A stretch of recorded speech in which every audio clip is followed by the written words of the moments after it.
Assalamualaikum warahmatullahi wabarakatuh.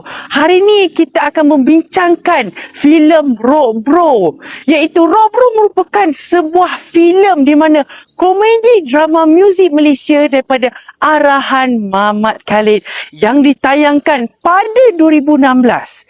Filem ini berikutan dan juga penutup kepada trilogi rock terkenal yang bermula dengan Rock daripada 2005 dan Rock O pada 2015.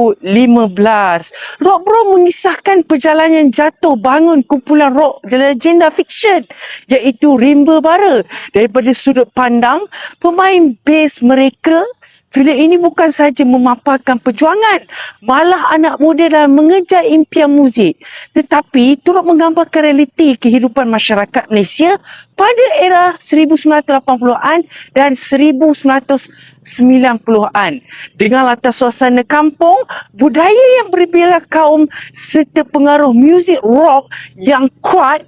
Filem ini berjaya menonjolkan nilai-nilai persahabatan, kekeluargaan, identiti budaya dan cabaran dunia seni tempatan. Melalui humor dan kritikan sosial yang halus, Rock Bro menyelahkan perjalanan Rimba Bara sebagai lambang kegigihan dan semangat juang golongan muda dalam dunia muzik tanah air.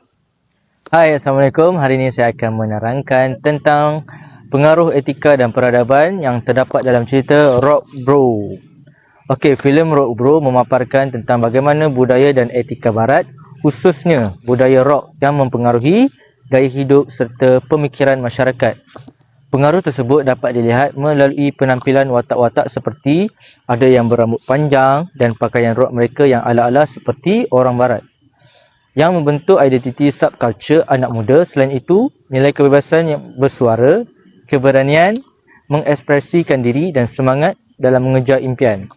Ciri etika barat yang turut diterapkan dalam perjalanan kumpulan Rimba Bara. Muzik rock sebagai seni barat juga mempengaruhi cara mereka berfikir, berkarya dan membina hubungan sesama ahli band. Secara keseluruhan, pengaruh ini membawa perubahan kepada kreativiti, gaya hidup serta sikap masyarakat, namun tetap memerlukan keseimbangan agar jati diri tempatan tidak hilang. Okey, terima kasih.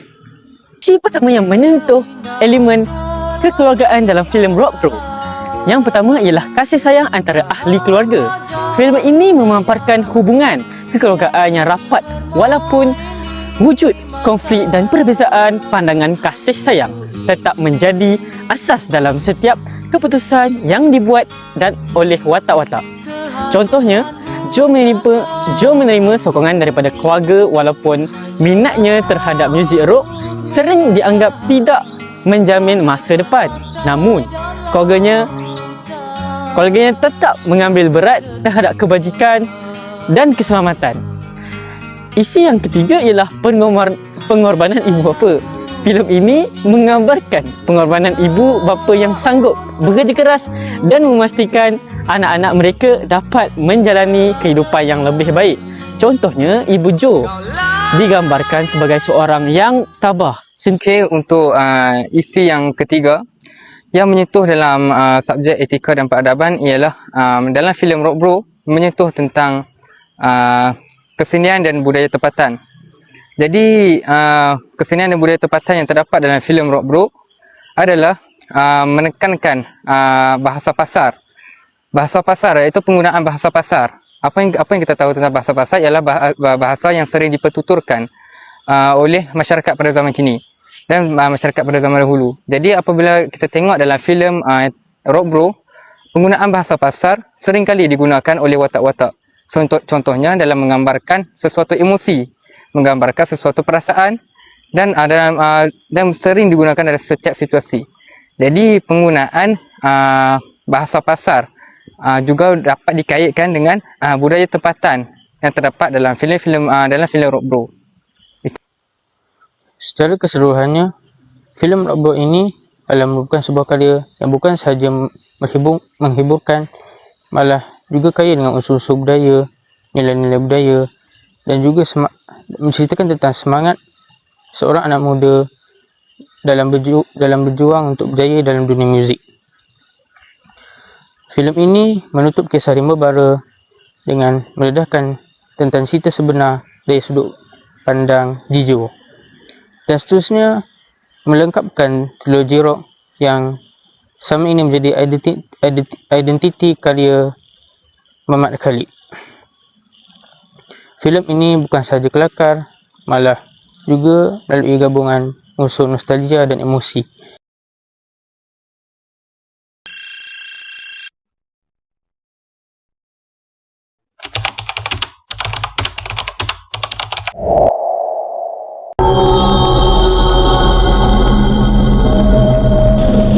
Sinopsis cerita ialah filem Rumah Pusaka di Simpan Jalan merupakan sebuah filem seram dan drama yang berkaitan dengan konflik keluarga serta harta pusaka. Cerita ini mengisahkan ahli keluarga yang kembali ke rumah pusaka lama di Simpan Jalan lalu berdepan dengan rahsia silam dan kejadian misteri. Filem ini memberi pengajaran tentang nilai kekeluargaan, tanggungjawab dan kepentingan menghormati adat warisan. Elemen yang pertama ialah elemen nilai kekeluargaan yang ini merupakan menjadi satu daripada aspek paling kuat yang ditonjolkan di dalam filem ini. Jalan cerita berpusat pada sebuah keluarga yang terpaksa kembali ke rumah pusaka untuk menyelesaikan masalah dan misteri yang ditinggalkan oleh nenek moyang mereka. Pergelutan antara ahli keluarga menggambarkan cabaran yang dihadapi generasi muda dalam memahami sejarah dan tanggungjawab mereka terhadap keluarga. Filem ini turut memaparkan konflik antara adik-beradik, yakni bagaimana mereka berdebat tentang masa lalu keluarga dan bagaimana masing-masing menanggung trauma serta tanggungjawab yang tidak pernah diselesaikan. Namun, semakin cerita berkembang, mereka mula menyedari betapa pentingnya bersatu untuk menghadapi gangguan dan misteri rumah tersebut. Detik-detik kebersamaan ketika mereka cuba memahami sejarah keluarga, memecahkan rahsia lama dan saling melindungi, yakni menonjolkan nilai seperti kerjasama, tanggungjawab, hormat kepada orang tua dan menghargai asal-usul.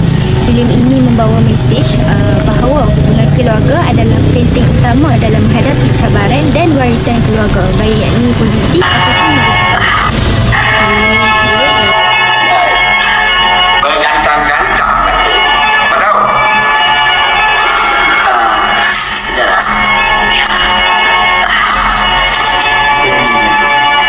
Dalam surat itu ada menyatakan yang kami adalah waris daripada keturunan yang layak untuk mendapat harta. Apa benarkah itu semua seperti apa yang dikata? Adalah kesenian dan budaya tempatan, iaitu rumah tradisional Melayu. Filem ini memanfaatkan konsep rumah pusaka Melayu sebagai elemen budaya yang penting. Rumah tradisional yang digambarkan dalam cerita bukan sahaja berfungsi sebagai latar tempat, tetapi sebagai simbol fizikal kepada warisan bangsa. Seni bina rumah lama dengan struktur kayu, tangga, anjung, bilik khas, loteng dan ruang yang gelap menggambarkan keindahan seni bina Melayu yang mengutamakan aspek simbolik dan fungsi. Rumah ini memancarkan suasana misteri yang menjadi tunjang kepada cerita, namun pada masa yang sama memperlihatkan nilai sejarah yang kaya dalam budaya tempatan. Selain seni bina, filem ini turut menyelitkan unsur budaya lain seperti perabot kayu lama, ukiran tradisional, susun atur rumah serta barangan antik diwarisi secara turun-temurun. Setiap elemen ini menegaskan bahawa rumah pusaka bukan sekadar bangunan tetapi penyimpanan memori keluarga, nilai tradisional Melayu. Keindahan budaya tempatan ditonjol melalui visual rumah tradisional yang penuh kesan sejarah, menjadikan elemen ini sangat penting dalam membentuk suasana dan mesej keseluruhan filem. Elemen yang ketiga adalah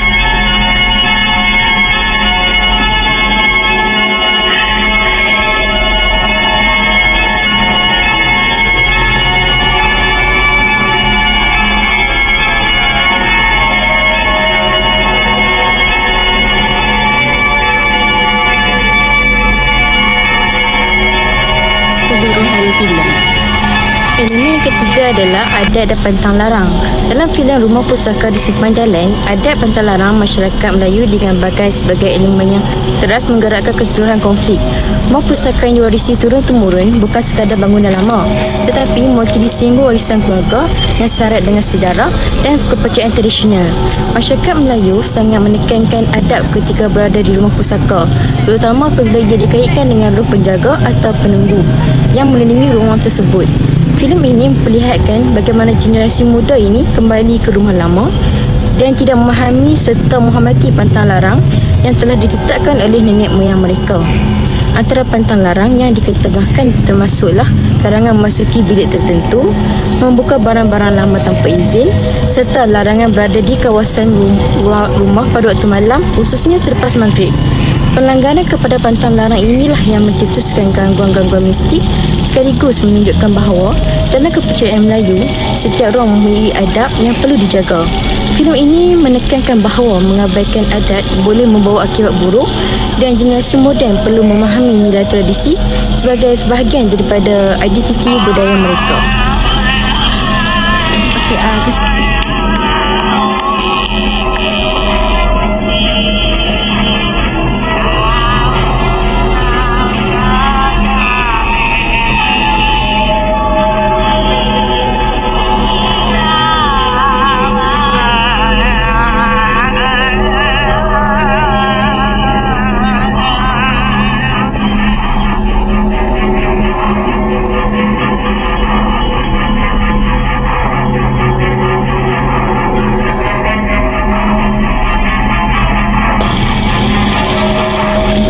Kesimpulan bagi filem Rumah Pusaka di Simpang Jalan ialah filem Rumah Pusaka di Simpang Jalan memaparkan pelbagai konflik keluarga yang berkait rapat dengan harta pusaka dan adat warisan.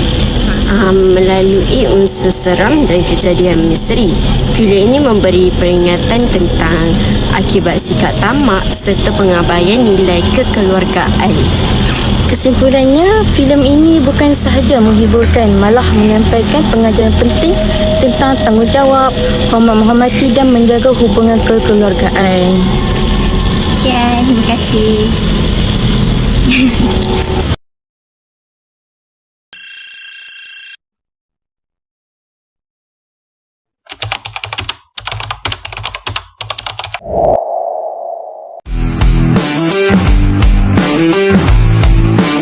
Assalamualaikum, nama saya Nur Intan Sarah binti Azman. Kami akan membentangkan tentang filem Manap Karaoke. Manap Karaoke adalah filem komedi arahan daripada Muhammad Khalid yang ditayangkan pada 7 Mei 2020 melalui Astro First saluran 480 yang ditayangkan di Pawagam. Pelakon utama filem ini termasuklah Joey Daud sebagai Manap, Pekin Ibrahim sebagai Rauf Bagoba dan ramai lagi. Saya Balkis Wafir Muhammad Zubair ingin membentangkan tentang filem Manap Karaoke. Filem ini bermula apabila Manap mendapat idea untuk membuka sebuah perniagaan karaoke bergerak, iaitu pusat karaoke yang menggunakan lori dan boleh dibawa ke kawasan perumahan supaya orang ramai boleh karaoke tanpa perlu ke pusat hiburan. Manap juga dibantu oleh rakannya iaitu Wahab dan mereka menjalankan perniagaan tersebut. Karaoke bergerak ini mendapat sambutan yang hangat daripada penduduk kampung dari pelbagai bangsa dan peringkat umur. Namun, apabila perniagaan karaoke biasa milik pesaing Rauf Bogiba mendapat kesian iaitu kurangnya sambutan dan timbul persaingan. Rauf merasa tidak puas hati dan mula menyerang Manap. Konflik ini membawa kepada pergelutan dan rusuhan yang menandakan permulaan perang antara Manap dan Rauf. Banyak situasi lucu dan komedi yang berlaku sepanjang filem ini dijalankan, terutamanya ketika sesi karaoke, kerjasama antara watak dan juga interaksi antara karakter dari pelbagai latar belakang Filem ini turut menyuntik elemen nostalgia melalui lagu-lagu era 1990-an yang digunakan sebagai sebahagian daripada hiburan. Elemen yang terdapat dalam filem ini ialah latar belakang masyarakat dan demografi. Dalam anak karaoke, perniagaan karaoke bergerak yang dijalankan oleh mereka iaitu Manap dan rakan-rakannya telah mendapat sambutan yang hangat oleh penduduk kampung, tidak kira dari peringkat bangsa dan umur. Hal ini menunjukkan latar belakang masyarakat kampung dan bagaimana komuniti kampung dengan demografi berbagai. Antaranya ialah terdapat pelbagai umur, mungkin dari pelbagai latar belakang, memberi ruang kepada hiburan seperti karaoke bergerak. Elemen ini terwujud kerana filem ini menggambarkan kehidupan kampung, interaksi antara penduduk kampung dan bagaimana perniagaan mereka diterima di peringkat sosial kampung.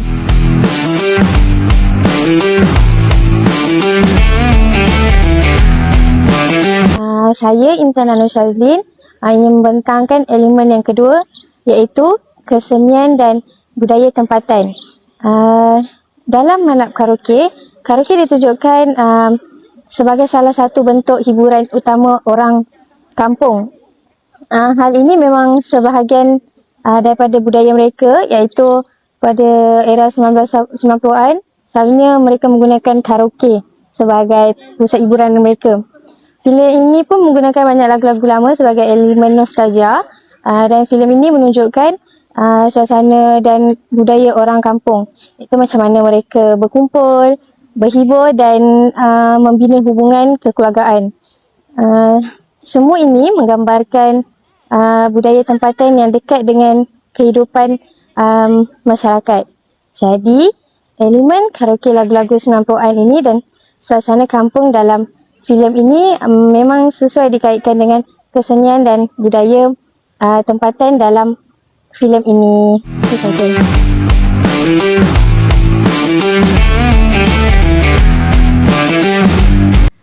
Elemen ketiga dalam filem ini ialah nilai kekeluargaan.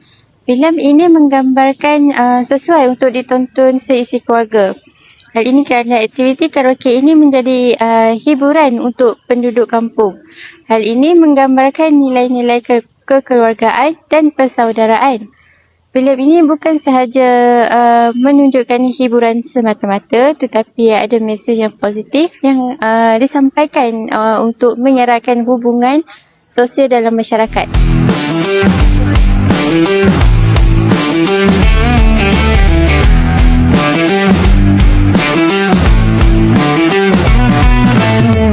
Kesimpulannya, Manap karaoke bukan sekadar komedi ringan. Ia berhasil membawa elemen hiburan nostalgia dan keakraban dalam satu kumpulan.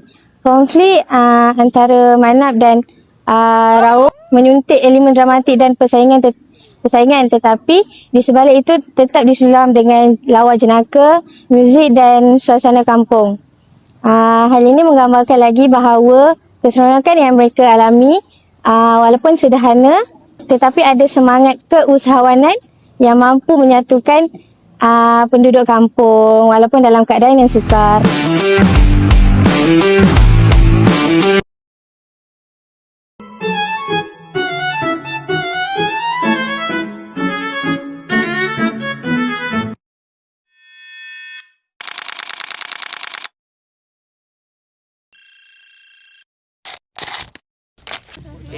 Xin chào tiếng Toilet Faik. Xin chào tiếng Toilet Uri. Xin chào tiếng Toilet Bakis. Xin chào tiếng Toilet Aini. Okay. Okay. Keem mana? Keem. Alright. Hai guys. Kami Sweet memang ni lah. Memang aku habiskan buat stiker je. Akan mana aku tahu. Nurin. Tengok anime? Tengok apa je? yang tu je. Tapi tak habis. Nak bercakap ni. Kena. Cakap apa dah? Mana tu kira dah. Macam mana nak buang lorak perak tu payah tu? Cuba.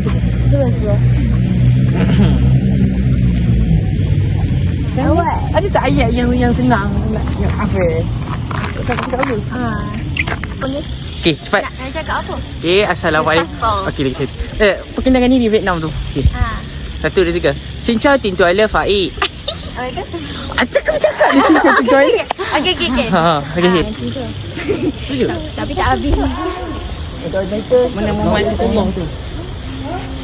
No, perlu perpanu. So, macam mana? Macam mana? Macam ni lah kami.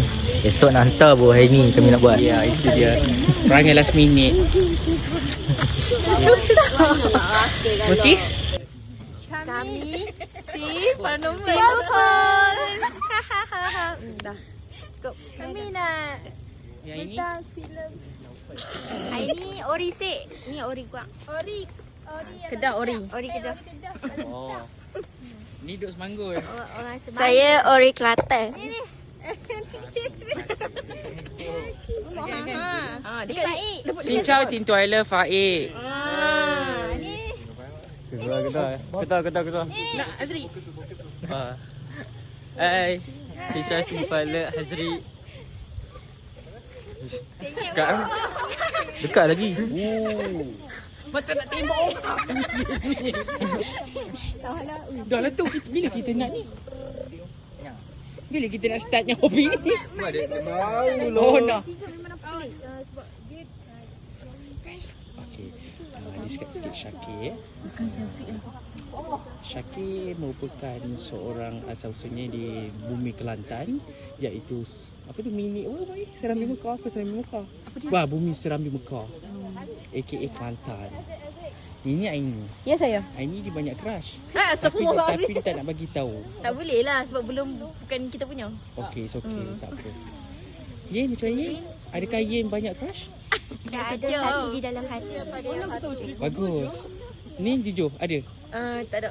Jangan nak bohong, okey? Ni ada? Mestilah ada. Orang make Kelantan dah. Okey, kau make Boleh Kelantan. dok. Orang kata dok Kelantan tu bi. Bungkus. Aku bungkus. Kain kafan. Macam ni baik. Mama buat tutup. Okey. Okey, disebabkan kita ni merupakan USAS, jadi mesti kita kena selitkan Islami kan. Kalau kita ambil kos dakwah komunikasi, mungkin kita boleh buat kreativiti macam lagu TikTok tu kita tukar kepada keislamikan kat situ. Sebagai contoh, okey. Sebagai contoh tutorial lah. Bungkus kain kafan, aku bungkus. Okay. Itu merupakan satu teknik di mana untuk kita menyebarkan dakwah pada orang di luar sana. Macam itulah. Dan ini merupakan satu bentuk keinsafan kepada diri kita juga. Ya betul. Okay? Nak saya buat sekali ke? Boleh. Bungkus kain kafan, aku bungkus. Ini merupakan dakwah juga sebenarnya. Okey. Terima kasih. Silakan Ustazah Aini Nazira aka C aka Padi Jelapan Padi. Silakan. Ya, Assalamualaikum warahmatullahi wabarakatuh. Waalaikumsalam. Hai. Bom tak?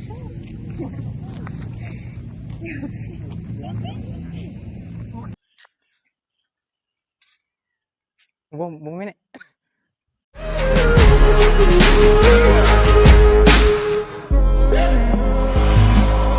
First you both go out your way and the vibe is feeling strong. And what's small turn to a friendship turn to a bond. And that bond will never be broken, the love will never get lost. And when brotherhood come first, then the line will never be crossed. Established it on our own when that line had to be drawn. And that line is what we reach, so remember me when I'm gone. How can we not talk about family when family's all that we got? Everything I went through, you were standing there by my side. And now you gon' be with me for the last ride. Let the light guide your way. Yeah. Hold every memory as you go. And every road you take